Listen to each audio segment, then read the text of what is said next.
University మంచి భవిష్యత్తు కోసం తెలుగు విద్యార్థులు ఇష్టపడే యూనివర్సిటీ. శ్రీ ఆంజనేయం ప్రసన్నాంజనేయం ప్రభాదివ్యకాయం ప్రకీర్తి ప్రదాయం శ్రీ ఆంజనేయం ప్రసన్నాంజనేయం ప్రభాదివ్యకాయం ప్రకీర్తి ప్రదాయం. ఎవర్రా మదవతి? ఆంజనేయ దండకం చదువుతూ చెరువులో చేస్తోంది స్నానం. వడ్డీల లింగరాజు గారి ఏకైక పుత్రిక చిట్టి తల్లి బస్సు. ఓహో, సరే డీటెయిల్స్ చెప్తాను, రాసుకో. సారీ బస్సు, పుస్తకం మర్చిపోయాను. ఇలాంటి సమయంలో అలాంటి పనులు చేస్తే ఎలా?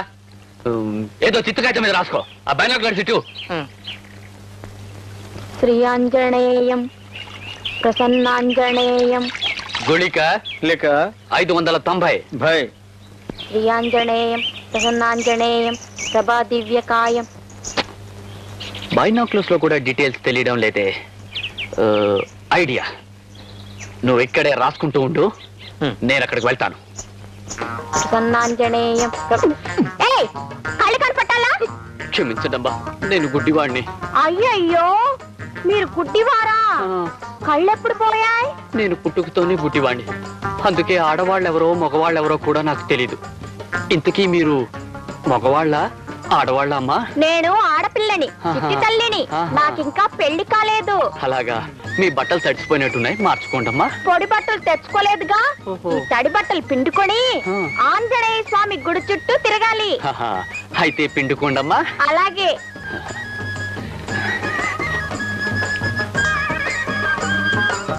ఎంత లక్కీ ఫెలో బస్సు, ఆ లక్కు నాకెప్పుడో.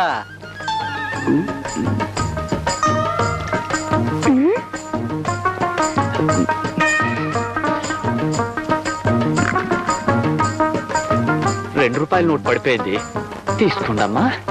అలాగే. ఏమండి గుడ్డివాడు గారు, మీరు నిజంగా గుడ్డివారేనా? ఎవరమ్మా? ఎక్కడి నుంచి? నేను నిజంగానే గుడ్డివాడినమ్మా. మీరు నిజంగా గుడ్డివారైతే నోటు కింద పడిందని మీకెలా తెలిసింది? అవునండి, మీకెలా కనిపించింది? దొరికిపోయావు బస్సు. అది అది మేము గుడ్డివాడం కదండి, కళ్ళు కనిపించకపోయినా చెవులు బాగా వినిపిస్తాయి. చీవ చిటుక్కుమంటే చాలు ఆ సౌండ్ కూడా వినిపిస్తుంది. అందుకని ఆ నోటు పడిన శబ్దం విని చెప్పాను. చూసావా మరి? నువ్వు పిచ్చుకు ఇవి ఉండవే. మీరు నిజంగా గుడ్డివారంటే నాకెందుకో నమ్మకం కలగడం లేదండి. మీకు ఎలా నమ్మకం కలిగించమంటారమ్మా? అటు చూడండి, ఆ చెరువు మధ్యనున్న మండపం మీకు కనిపిస్తోందా? కనిపిస్తుంది. చూసారా, మీకు కళ్ళున్నాయి కాబట్టి ఆ మండపం మీకు కనిపిస్తోంది. కానీ నేను గుడ్డివాణ్ణి కదా, అందుకని నాకు ఏమీ కనిపించడం లేదు. పాపం. నువ్వు నిజంగా గుడ్డివాడివి అయితే నీకు ఆ మండపం ఎలా కనిపించిందిరా దొంగ వెధవ? అయ్యయ్యో, గుడ్డివాడి గారు, ఏమండి ఏమండి, ఏమే వెళ్ళిపోతున్నాడే? పోతే పోని, దొంగ సచ్చినోడు. అయితే అతను గుడ్డివాడు కాదంటావా? నీకింకా అర్థం కాలేదా? అయినా చెరువులో స్నానాలేమిటి? ఇలా స్నానం చేసి ఆ గుడి చుట్టూ తిరిగితే దొండ పండంటి మొగుడొస్తాడు. నీ పిచ్చి గాని, ఇలా తడి బట్టలతో గుడి చుట్టూ తిరిగితే మొగుడు కాదు, ఇలాంటి గుడ్డి వాళ్ళే దొరుకుతారు. ఇంటికి పో. గిలి గిలి గిలి గిలి గిలి గిలి గిలి గిలి.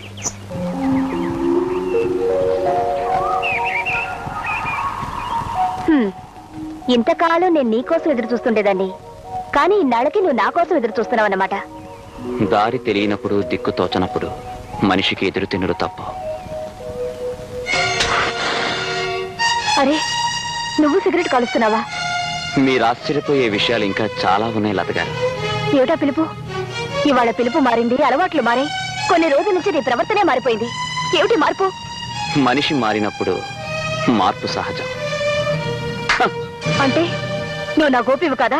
అవునని చెప్పి మిమ్మల్ని మోసం చేయలేను, కాదంటే మీరు భరించలేరు. అయితే నువ్వెవరు? గోపి కాదు. కాదా? మరి నువ్వు? అదే రూపంలో ఉన్న మరో మనిషిని. నా పేరు రాజా.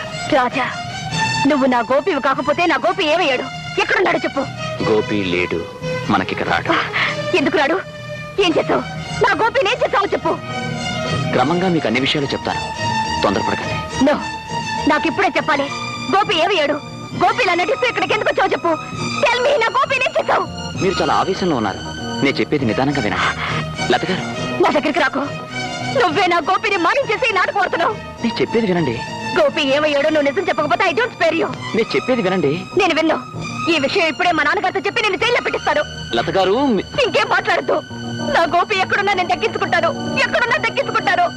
ఎక్కడున్నా దక్కించుకుంటాను. ఎక్కడున్నా దక్కించుకుంటాను. చచ్చిపోయిన గోపిగాడి బతికొస్తామేంట్రా? గవర్నమెంట్ ఏదవ తొత్తు కొడుకులారా, మీ చేతుల మీదుగా మీరు చంపేసి నా కళ్ళ ముందు గోతులో కప్పెట్టేసిన మనిషి బతికొంటమేంటి? మిమ్మల్ని చంపమేంటిరా? అదే మాకు అర్థం కావట్లేదండి. అంటే ఆ గోపీని పోలిన మరో మనిషి ఈ ఊళ్ళోకి దిగబడ్డాడు అన్నమాట. మేము మొదట్లో అలాగే అనుకున్నామండి. కానీ ఈడు మాత్రం నేనే గోపిని మీరు చంపేసిన తర్వాత అనూపురితో బయటకు వచ్చానంటున్నాడండి. చాలా విచిత్రంగా ఉంది. అన్నట్టు కప్పెట్టిన గోతిని తవ్వి చూసారా? చూసామండి. గోపిగాడి శవం అందులోనే ఉందా? అక్కడే ఉందండి. జాగ్రత్తగా చూసారా?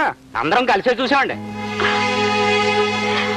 అంటే శవంలో ఉండి మరో శాల్తీ పుట్టుకొచ్చి నేనే ఆ గోపిని అంటున్నాడంటే వీడెవడో మనకంటే కిలాడి రామస్వామిలో ఉన్నాడండి. వాడిని అలా వదిలేయకూడదండి. మీరు అంటే ఆడేసినట్టే ఈండి వేసేస్తామండి. తొందరపడి మీరు అట్టండి ప్రోగ్రాం పెట్టుకోకండి. ఆడి వెనక ముందు హిస్టరీ ఏంటో, అసలు ఆడు నాతో ఏ ప్రోగ్రాం పెట్టుకుని తనే గోపిగాడిని అంటున్నాడో ఊపి లాగుదాం. మీరు వెళ్ళండి.